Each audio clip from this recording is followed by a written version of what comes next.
Hi everyone and welcome to Paul's PCs. It's been a really long time since I made a video, but I think this one's important for this year.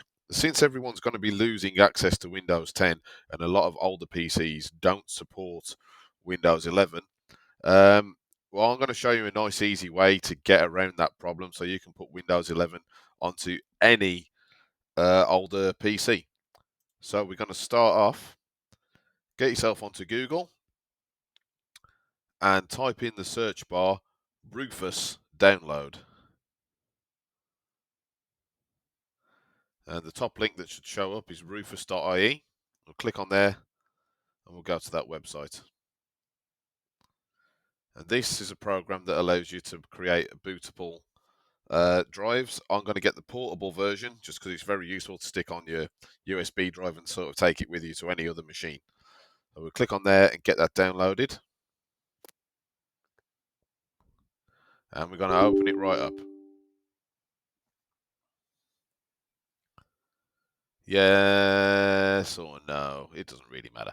Okay, so the next thing you're going to want to do once you've got this, I'm going to minimize it out of the way, and we're going to need a Windows 11 ISO, which is a virtual version of a CD file, basically, or a DVD file. So there's lots and lots of links that you can find, but we're going to go directly to Microsoft as that is the #1 place to get it from with all the latest updates. If we scroll down a little bit on here, we should see download Windows 11 disk image for x64 devices.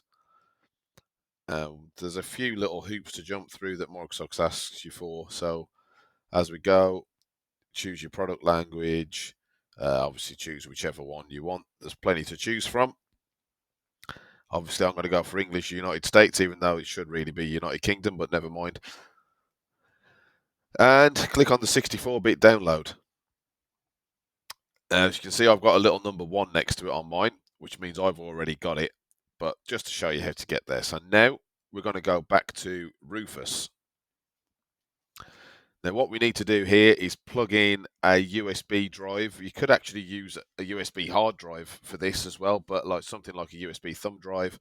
I've got a 32GB one lying around. When I plug that in, you'll see it will pop up in the device section at the top.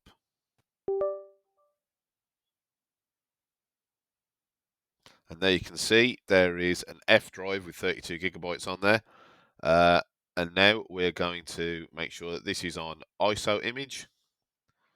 And there it is, Windows 11 x64 ISO. We're going to open that up, and this really couldn't be simpler.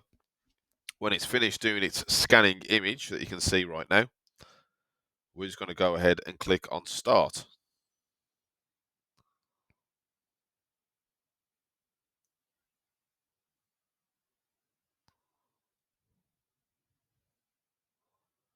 It does tell you that everything's going to get destroyed, but if you see, there are little tick boxes. Remove requirement for 4GB RAM and TPM.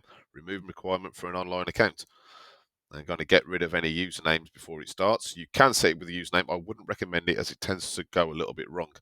But just those two options will have a booter that doesn't look for a TPM module and isn't going to force you to create a Microsoft account.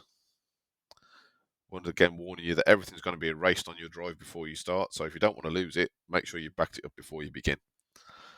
And that's basically it. This file will run through, it will copy over onto your drive. And once you've got that, you can then reboot your computer with that drive plugged in and go through a normal Windows installation. It will install perfectly fine on pretty much any system that has UEFI type BIOS. That's pretty much anything newer than about 2010. So you don't have to throw your old PCs into the bin. I've got this working on like 2nd-gen Intel stuff. I think I've even got it working somewhere on an old Intel quad core, the original ones like a Q6600. So yeah, it'll work on pretty much all the systems, and you get to fight having Microsoft's dodgy e-waste for another while longer. Thank you very much for watching, and hopefully you now don't have to throw your PC in the bin.